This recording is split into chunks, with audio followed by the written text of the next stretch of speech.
Well, today a big day for educators. The Education Department's drive to vaccinate over 500,000 school staff over the next 2 weeks starts this morning. Teachers and other staff who haven't already received the first dose of the Pfizer vaccine will get the single-dose J&J shot. Now, the goal is to give educators time to develop immunity by the end of school, or by the end of July, I beg your pardon. That, of course, is when schools are due to resume normal operations. The department says the vaccines have been distributed to sites across the country and that it's all systems go for the teacher rollout. Well, to talk more about the significance of the education sector's vaccine program, as well as the World Health Organization establishing its first COVID mRNA vaccine technology transfer hub in South Africa, we're joined by Dr. Aslam Dasoo, who is the co-convenor of the Progressive Health Forum. So good to have you, Doctor. Thanks very much for being with us this morning. Good morning. Thank you for having me. So let's talk to what's going on now. The teachers, I'm sure, a lot feeling very, very excited this morning as we start with teachers and start getting them vaccinated. Talk to us about this and the significance of this moment for us. Yes, I think in this very bleak period, there are some points of light, and this is one of them. The teachers have been expressing great anxiety around infections, and this is not just now, but it's been for the whole while. However, it's important to understand that we have a vaccination program that has been error-prone and has been a stop-start affair, and to have sequestered sufficient vaccine for the health workers and those over 60 first has not been completely successful. However, the J&J situation with the plant here in Gqeberha has been unfortunate, but we have been fortunate enough to sequester these vaccines, at least for the next level of frontline staff, and in this case it's the teachers, so that's very good news. And we expect that the vaccination rollout has been well prepared for. The trades unions, the education department, health department officials, and I suppose with some private sector assistance, we should get them all vaccinated at the appointed time. Well, we can only hope so. Talk to us about the specific batch of vaccines. Now, there's the talk that this has to be done in X amount of days by a certain date because they come with an expiration. Is this correct? Let's talk about that. Yes, so this batch of vaccine from Johnson & Johnson is different from the ones we have ordered. This one comes from a different factory, so it wasn't involved in the contamination. That's the first important thing. The J&J vaccine is a highly effective vaccine, and certainly in the array of vaccines that we have available, it's perfectly utilitarian and will suit the purpose quite well in that it needs just one shot. So as we did with the Sisonke trial for health workers, the same thing will apply here. All right. So, I mean, logistics I won't get into with you because we will be chatting to our reporters that are based around the country as to how it's going to work. I'm sure you don't, that's not what you know. But what you do know, and you've been quoted as saying, is that we are lagging way behind on this vaccination situation. You know, we've been very reliant on Johnson & Johnson and Pfizer. Obviously, these are the only two vaccines at the moment that are on offer. Well, as of today, Johnson & Johnson, but previously it's been stopped for a while because of the FDA.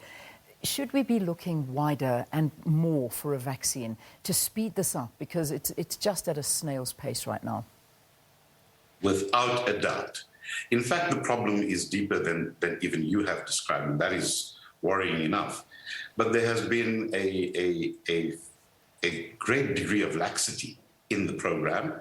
We started very late in acquiring vaccine and have been at the back of the queue ever since. And it doesn't help that these events like what happened at the J&J plant in the United States occurs. And that probably highlights the danger of keeping all our eggs in one or two baskets only. Of course, we have to widen the range of vaccine that is available to us, and we have to also widen, and this is very important, we have to also widen the pipeline of acquisition. So at the moment, the government is the only agency that can acquire vaccine. Now, that would be fine if the government was super efficient and got sufficient vaccine in the appropriate time, but we don't, and that is what it is. So what it now requires is for a broader effort. And I think in South Africa, we do have organized groupings and industry who do have global reach and can scour the globe for vaccine wherever it is available and bring it in, register it, and put it into the national pool. We certainly need a whole lot more. None of the targets that were put out are going to be reached, and this is just a fact. Yeah. Now, we do need constant, secure supply to run out a program that can vaccinate, we believe, at 150,000 to 200,000 a day. That will be possible. The rollout, the private sector and the government have worked very well together to set that up and to give us great capacity. But that's all pointless if you don't have sufficient vaccine. And for the government to hold on to this, I don't know what it is, kind of control freakery, that only they will procure vaccine, that's really absurd, especially now. We have to be able to adapt and be flexible during this pandemic. And there is insufficient evidence that we're capable of doing that. Yeah, and it is very, very worrying. I mean, you know, Doctor, we're entering into perhaps one of the most vicious waves that we've seen, certainly from what we're experiencing here in Gauteng. You obviously being at the forefront of it all, you probably know a lot more than we know. I mean, we obviously seeing the visuals coming from different hospitals. We see the numbers being reported every single night, and we're hearing about the devastation in terms of how many people are actually dying at the moment. So, I mean, how bad is this third wave? Well, it's very bad. And it's bad enough that even the politicians' minds are being concentrated. I was listening to the Premier of Gauteng calling Gauteng a house on fire.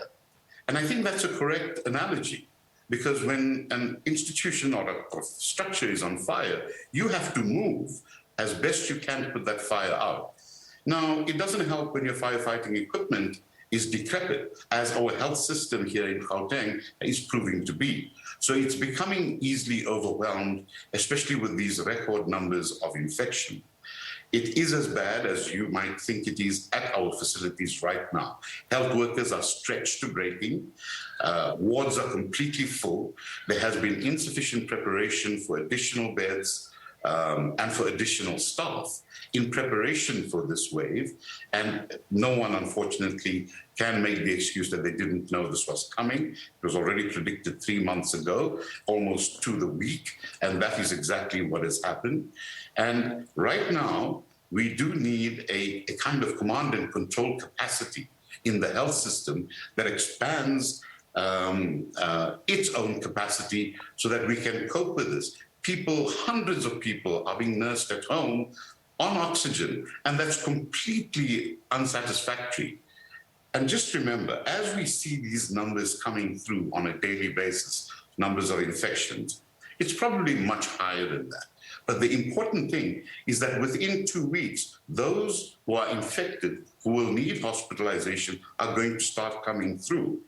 And at the moment, we don't have capacity. Yeah. So I don't know what it's going to be like in 2 weeks. Yeah. We need to step up our game here. The Gauteng Department of Health has been in total disarray for far too long. Now, we need to say this. It's not about attacking anyone, but it is about making sure that we can actually meet this very difficult moment. Yeah, and it just is. It is a very difficult moment. And I mean, when we look at the province of Gauteng at the moment, I mean, we're one hospital down. And that in itself is a tragedy. And what's taking so long to get Charlotte Maxeke back and running, up and running, we need that hospital. Whatever happened to the field hospitals that were dismantled? And what happened to level 5 that we were all told to stay home and not leave our houses and not even walk our dogs because we needed to set up the health facilities to ensure that we can deal with these subsequent waves? We're in the exact same position that we were over a year ago. What has happened? What went wrong? A lot, and I think you should get the answers from those responsible to exactly the questions you are asking.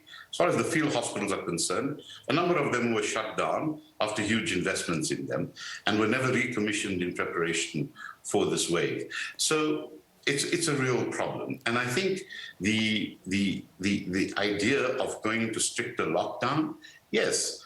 Look, the problem with this transmission is that it occurs through mobility.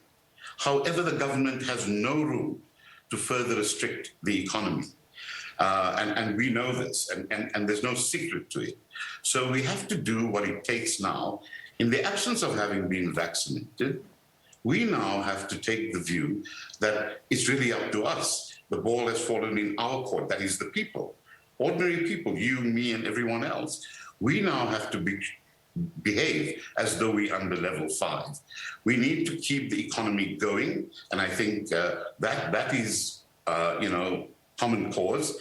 And I think compliant workspaces should be kept open. Schools should be kept open until they go into their break. I think the public transportation system has to be diligently monitored so that they maintain some level of social distancing and personal protection. And all of these measures will make a difference. However, it is about you and me staying away from every non-essential gathering of more than 20 people. And I think people just need to understand this means no going to church, no going to the mosque, no going to see friends, no parties, nothing. We have to hunker down now. We have to get through this wave, and people just have to do that. We are where we are. I wish we were better vaccinated. I wish we could be less concerned. We unfortunately not in that situation. Yeah. So it really depends now on every one of us to do the necessary. Stay at home. Don't get sick. Please do everything you can not to get sick. The health system cannot cope with larger numbers of people getting sick. Yeah, and that is a strong message that I hope people are listening to. I mean, we understand that a lot of South Africans are angry because, through this time of trying to be patient, many have lost their businesses, they have no money, they have lost everything that they may have invested their life savings into because they were told to sit home and just allow the government to set things up, which unfortunately is not the case. Like you say, vaccines are missing, hospital beds are missing, a lot of money has gone missing. But the reality is that right now we've got to look after ourselves. And that I think is the big message we need to put out there, because if you don't look after yourself, no one, unfortunately, has the capacity to look after you. And that's a strong message. I want to try and maybe bring up the tone to a bit of a positive one. How are you feeling about this story, which perhaps you can talk to us about and give us some hope in this announcement from the World Health Organization about the COVID mRNA vaccine technology transfer hub in South Africa? What does that mean for us? Was this a great move forward for us, at least? Undoubtedly. It's the other bright point of light that I mentioned at the start.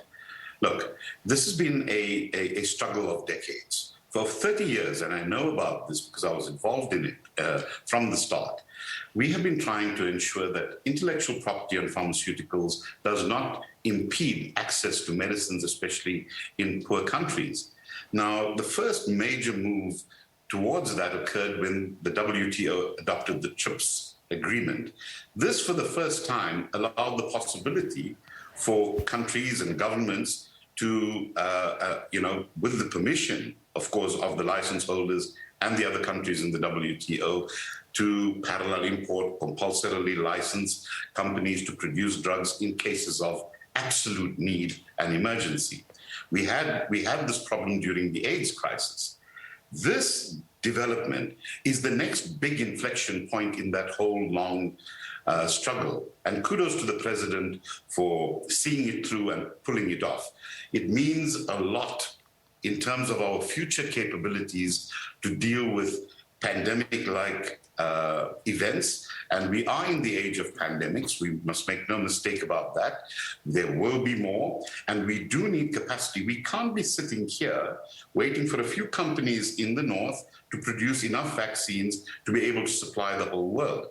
That, I think, is the message that came out from the WHO. And I think it's correct. There's nothing wrong in getting this capacity established in other areas. We have the in-house science. We have the science base, I should say, to be able to be a perfect posting for such a technology hub.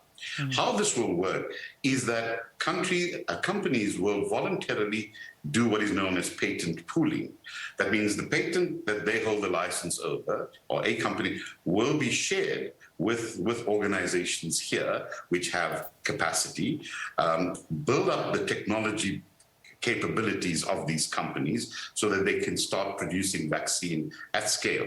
mRNA, of course, is the future of vaccines. This is the new way that vaccines are produced and have been shown to be highly effective. So it's the right choice of technology as well.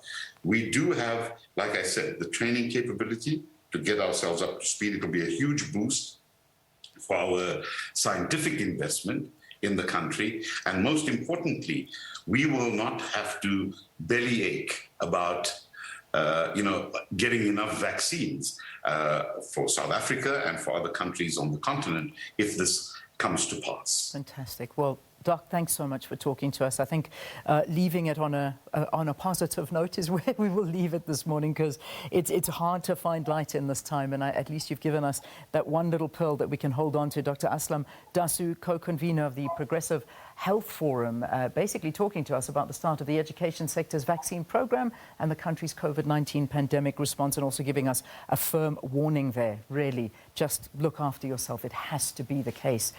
We need to be very, very careful and vigilant. Amazing. Sakina, I'm reading an article here. I know we're going to get into trending topics. News 24 just putting something out now saying, you know, we always ask, why do we not get vaccinated over the weekends? Because we always see the numbers dropping to like 1,000 vaccines if we're lucky over the weekend. Well, what they're saying is that the provincial health departments just don't have the money to pay the staff to actually work over the weekend.